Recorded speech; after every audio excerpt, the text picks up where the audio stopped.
Oman के दारुल हुकूमत मस्कत में हफ्ते को ईरान और अमरीका के दरमियान जौहरी मुज़ाकरात की पहली नशिस्त कामयाबी से मुकम्मल हुई। नताइज इतने मुस्बत रहे कि दोनों ममालिक ने 19 अप्रैल को दोबारा मिलने पर इत्तफाक किया है। ईरान के वज़ीर ख़ारजा अब्बास अराग़ची और सदर डोनाल्ड ट्रंप के नुमाइंदा ख़ुसूसी सेंटर टेकोफ के दरमियान ये बातचीत ओमान के वज़ीर ख़ारजा की मदद से हुई। दोनों लीडर्स एक ही कमरे में नहीं थे, बल्कि ओमान के वज़ीर ख़ारजा दोनों के दरमियान मीडिएटर का किरदार अदा कर रहे थे और एक कमरे से दूसरे में जाकर मुज़ाकरात चला रहे थे।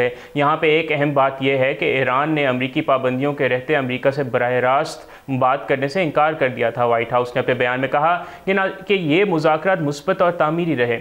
ईरानी वज़ीर ख़ारजा अब्बास अराग़ची ने भी तस्दीक की कि बातचीत तामीरी रही और पुरसकून और बाहिमी एहतराम के माहौल में हुई, जिसमें कोई सख्त अल्फाज का तबादला नहीं हुआ। उन्होंने मज़ीद ये कहा कि दोनों फरीक महज बात करने और वक्त ज़ाया करने के लिए नहीं आए थे, बल्कि जल्द अज जल्द एक डील तक पहुँचना चाहते हैं। दोनों तरफ से इस बात का अज़म दिखाया गया कि वो इन मुज़ाकरात को तब तक जारी रखेंगे जब तक हम एक मुवाफ़िक़ डील तक नहीं पहुँच जाते। नाज़रीन, ये मुज़ाकरात उस वक्त हो रहे हैं जब 2018 में सदर डोनाल्ड ट्रंप के पहले दौरे हुकूमत में उन्होंने यकतरफ़ा तौर पर अमरीका को 2015 के जौहरी मुआहदे से अलग कर दिया था, जिसकी वजह से ईरान पर सख्त पाबंदियां लगाई गई थीं। अमरीकी सदर डोनाल्ड ट्रंप का दावा था कि ईरान जौहरी हथियार बनाने की कोशिश कर रहा है, जबकि ईरान का कहना है कि वो सिर्फ सिविल जौहरी प्रोग्राम पर काम कर रहा है। नाज़रीन, यहाँ पर सवाल ये है कि इस मरतबा मुआहदे में क्या शामिल होगा।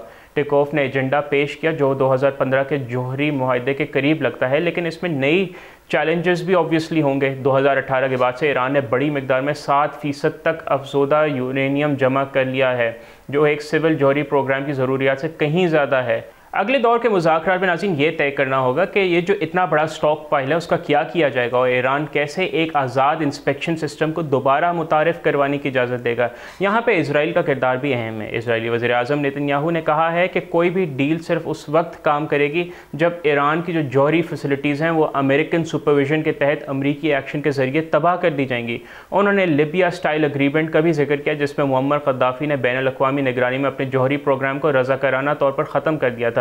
लेकिन ऐसा लगता है कि ट्रंप पर जौहरी मसले पर नेतन्याहू का असर कम हो रहा है। ईरान का कहना है कि अगर अमरीकी फरीक गैर मुतल्लिका मसाइल और मुतालबात नहीं उठाता और धमकियों और डराने से बाज आता है तो एक मुआहदे तक पहुँचने की अच्छी उम्मीद ज़रूर है। इस्लामी जमहूरिया ईरान का बाहिमी एहतराम पर मबनी मुज़ाकरात और तामुल पर यकीन रखता है और हमारी नज़र में किसी किस्म की जबर नाकाबिल कबूल है। नाज़रीन, ये बात आई ईरानी वज़ीर ख़ारजा अराग़ची की जानब से। और नाज़रीन, अगर हम ईरान जिसको बदनाम किया समझा जाता है तफसीली और थका देने में मुज़ाकरात के लिए, जानता है कि वो एक डेडलाइन के ख़िलाफ़ काम कर रहा है। There working against deadline. और जो यूरोपियन ऑफिसर्स हैं उनका कहना है कि उनके पास सिर्फ 2 महीने हैं, क्योंकि बरतानिया, जर्मनी और फ्रांस को जुलाई के आखिर तक ये सिग्नल देना होगा कि आया वो ईरान के ख़िलाफ़ सख्त अक़वाम मुत्तहिदा की पाबंदियाँ दोबारा लगाएंगे या नहीं। 2015 के जौहरी मुआहदे के तहत उठाई गई इन पाबंदियों को दोबारा लगाने का ऑप्शन 18 अक्टूबर को ख़त्म हो जाएगा। तो ये ईरान और अमेरिका के माबैन ऑब्वियसली जो मुज़ाकरात हैं ये एक मस्बत पेश रफ्त ज़रूर है, अगरचे अभी ये बहुत एक प्री मैच्योर स्टेज में है, लेकिन हमें उम्मीद करनी चाहिए कि ये मुज़ाकरात कामयाब हो, ताकि ये पूरा ख़ित्ता जिसमें हमारा मुल्क भी शामिल होता है, ये इन पाबंदियों से नाज़रीन हम मुतासर होते हैं, क्योंकि ईरान के पास गैस है, पाकिस्तान ईरान का गैस पाइपलाइन का मुआहदा भी है और उसमें बहुत ज़्यादा रुकावट ज़रूर आती है ऑब्वियसली कि क्योंकि अमेरिका की पाबंदियां भी हैं और जो मशरक़ी वस्ता की सूरत हाल उसमें ऑब्वियसली ईरान का भी बड़ा अमन दखल है। अगर ये मुज़ाकरात कामयाब होते हैं, ईरान भी जो पूरा आलमी धारा उसमें शामिल होता है और जो उनके मेरी वेज़ हैं उनको तर्क करके ऑब्वियसली ग्लोबल प्रैक्टिसेस अपनाता है, तो उसमें काफ़ी ज़्यादा दुनिया में भी अमन आएगा, सुकून आएगा, स्पेशली मशरक़ी वस्ता which is the breeding ground for the global instability since the last 1 और 2 डेकेड्स उसमें इंस्टेबिलिटी है।